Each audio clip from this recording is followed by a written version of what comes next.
Hello दोस्तों, स्वागत है आप सभी के इस वीडियो में। This video is part of a 10 minute day series for the CIB exam. यहाँ पर हम बीएफएम का important topic that is document used in the letter of credit ये डिस्कस करेंगे।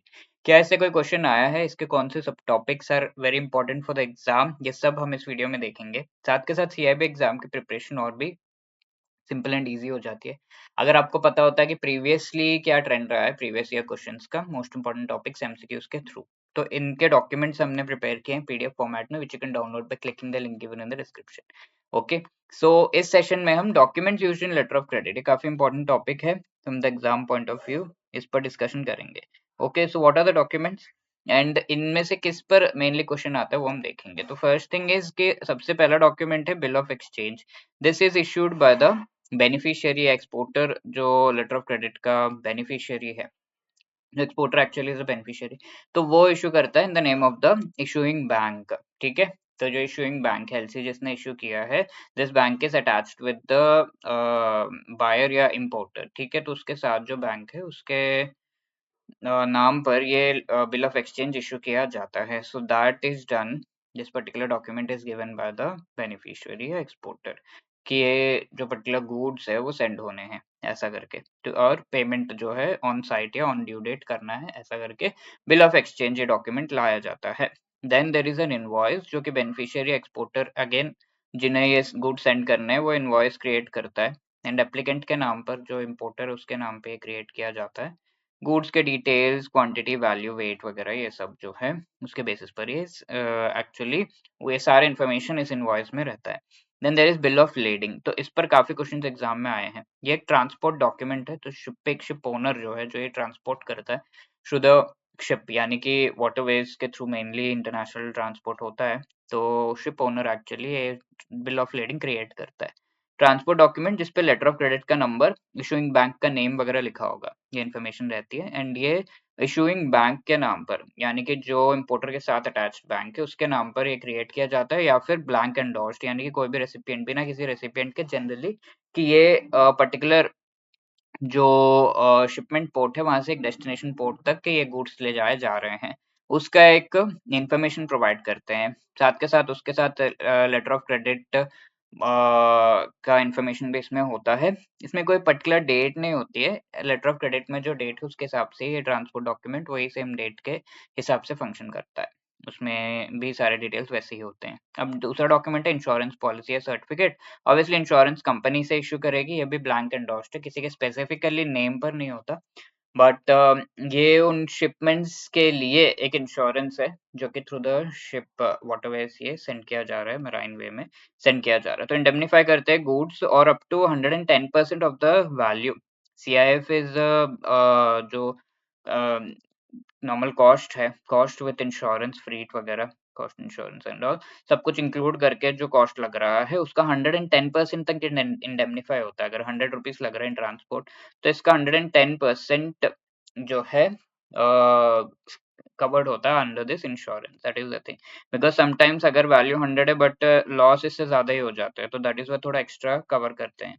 Then certificate of origin which gives an idea कि कहाँ से ये ओरिजिनेट हो रहा है, किस कंट्री से आ रहा है पर्टिकुलर प्रोडक्ट्स, तो वो डिटरमाइंस कंट्री ऑफ ओरिजिन, और ये इंडिपेंडेंट जो चैम्बर ऑफ कॉमर्स है, अथॉरिटी उस पर्टिकुलर कंट्री के, वो इशू करते हैं कि हाँ ये ऑथेंटिकेटेड वे में हमारे कंट्री से ये रिलीज हो रहा है। देन पैकिंग, वेट लिस्ट वगैरह as per letter of credit terms, ये एक पूरी लिस्ट जो है बनती है कि क्या क्या गुड्स है, उनकी पैकिंग किस तरीके से एंड क्या क्या उसमें अवेलेबल है, क्या वेट्स है, सब चीज़ों की ये सब इन्फॉर्मेशन इसमें होती है। ऑल्दो इनवॉइस में भी होता है, सेपरेटली भी ये डॉक्यूमेंट्स इशू किए जाते हैं। तो that is the thing, these are the different documents I have listed down कि कौन इशू करता है, किसके नाम पर, पर्पस क्या है, सब कुछ properly, so that you can remember this for the exam.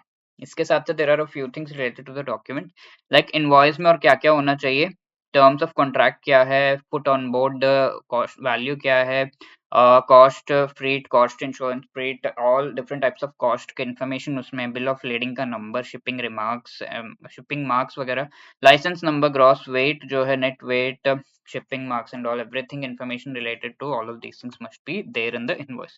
और जो पेमेंट हो रही है फॉरेन करेंसी के बेसिस पर की जाती है। लेटेस्ट से आपने एक डेट पे पेमेंट एक्सपेक्ट की है और उस दिन $1 का कॉस्ट ₹80 है, तो आपने $1 को एक्सचेंज किया एंड ₹80 आपको प्रॉफिट हो गया। बट लेट अस से पेमेंट डिले हो रहा है एंड उस दिन डॉलर का कॉस्ट ₹70 है, तो आपको तो लॉस हो गया क्योंकि आपने 80 के हिसाब से किया था डील, बट 70 हो गए लेटर ऑन पेमेंट की वजह से। तो that is why particular due date पर जो कॉस्ट है, एक्सचेंज रेट है, उसके बेसिस पर जो रिटर्न मनी है उसे क्रिस्टलाइज कर दिया जाता है। क्रिस्टलाइजेशन ऑफ फॉरेन करेंसी से कहते हैं, यानी कि कह देते हैं कि ये दिन पे जितना जो एक्सचेंज रेट है वही एक्सचेंज रेट पे मुझे पैसा चाहिए, चाहे आप उस समय पे करो बाद में करो। तो ₹80 के हिसाब से डॉलर्स आपको मिलेंगे and you can exchange it to ₹80। तो इस तरीके से foreign currency crystallization use and से, तो जो भी फ्यूचर डेट पे पेमेंट होगा उस डेट पर जो एक्सचेंज रेट है उसके हिसाब से ये क्रिस्टलाइजेशन होता है। साथ के साथ लेटर ऑफ क्रेडिट के ऊपर बिल्स जो है उस पर फॉलो अप करने की जरूरत है। इंपोर्टर के साथ बिल अमाउंट डेबिट किया हुआ है, पेमेंट की गई है या नहीं, और अगर आउटस्टैंडिंग अभी पेमेंट नहीं की गई है, आईडीपीएमएस पे इसका इन्फॉर्मेशन जाना है एंड वो ओपन रहता है आईडीपीएमएस पे। IDPMS actually the portal of RBI जहाँ पर सारी इन्फॉर्मेशन ये सब अपलोड की जाती है। तो आरबीआई के इस पोर्टल पे ये सारी चीजें प्रोवाइडेड होती है। अगर पेमेंट ड्यू है वो भी इन्फॉर्मेशन उस पे होना चाहिए and letter on you have to close it also the authorised dealer bank. Evidence of import, importer के द्वारा कि हाँ ये पर्टिकुलर थिंग्स इंपोर्ट हो गई हैं, तो बिल ऑफ एंट्री जो उनको मिली है, बिल ऑफ एंट्री इशू किया जाता है बाय द कस्टम्स की ये पर्टिकुलर जो गुड्स है वो एंटर कर गए हैं हमारे कंट्री में एंड ये रिसीव कर लिए गए हैं बाय द इम्पोर्टर। तो वो इन्फॉर्मेशन दे देनी है टू द स्पेसिफिक बैंक ताकि वो पेमेंट के लिए आगे फिर प्रोसीडिंग्स आगे बढ़ा सके।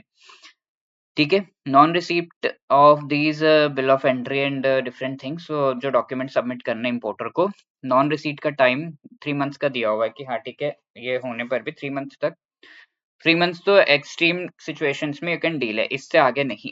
और इसके बीच भी बैंक कम्युनिकेट कर सकता है कि भाई जो इन्फॉर्मेशन है हमें देते रहो कि आया नहीं आया, रिसीव हुआ नहीं हुआ है, फॉलो अप किया जा सकता है and generally at least once registered letter के थ्रू एंड इवन 3 मंथ्स के बाद भी अगर आप इन्फॉर्मेशन नहीं देते, आईडीपीएमएस पे चीजें खुली हुई हैं, तो आरबीआई को इन्फॉर्म किया जा सकता है कि भाई ऐसा चल रहा है, ये पेमेंट नहीं कर रहे हैं, बैंक्स के पास ये चीजें हैं। और बैंक्स के सेफगार्ड्स भी अलग, आरबीआई एडवाइस कर रहा है कि गाइडलाइंस होने चाहिए आपके कस्टमर्स जिनको भी आप लेटर ऑफ क्रेडिट इश्यू कर रहे हैं, बेनिफिशियरी उनकी ड्यू डिलिजेंस केवाईसी वगैरह होनी चाहिए एंड एक्स्ट्रा कॉशियस होना चाहिए अगर लार्ज वैल्यू ट्रांजैक्शंस हैं उन कस्टमर्स के and transactions 100% cash margin, sudden spurt in business किसी का हो रहा है, ये सारी चीजें ध्यान में रखनी है। अब नॉर्मल सिचुएशन अगर है जो दिख रहा है उनके ट्रांजैक्शंस एंड डीलिंग्स में, तो उनसे थोड़ा सावधान रहना चाहिए बैंक्स को and they have to go for this letter of credit keeping these things in mind only. That is the thing. Dash is a transport document evidencing movement of goods from port of shipment to port of destination. ये आपका question है, let me know the answer in the comment section. This was the question that was asked in the previous session. A dash gives a definite undertaking in addition to that of the issuing bank. ठीक है, तो confirming bank actually a definite undertaking देता है, so C is the right answer. And if you want to clear CIB exam in one attempt and need guidance for that, तो हमारा master course available है जिसमें ABFM, BFM, ABM एंड BRBL चारों component से related बहुत ही बढ़िया short concept classes, short videos के through, short notes, MCQs of each and every chapter, full length mock test, live classes before the exam for revision, सब कुछ provide किया जा रहा है। CIB75 is the code that you can use to avail 70% discount also on this and also our live crash course is also available. उसका link आपको description में मिल जाएगा जिसमें लाइव क्लासेस के थ्रू आपको पढ़ाया जा रहा है। Apart from that, if you have any other queries, you can call us on this number or drop a mail at hello@edutap.co.in. Wishing you all the best. Thank you so much.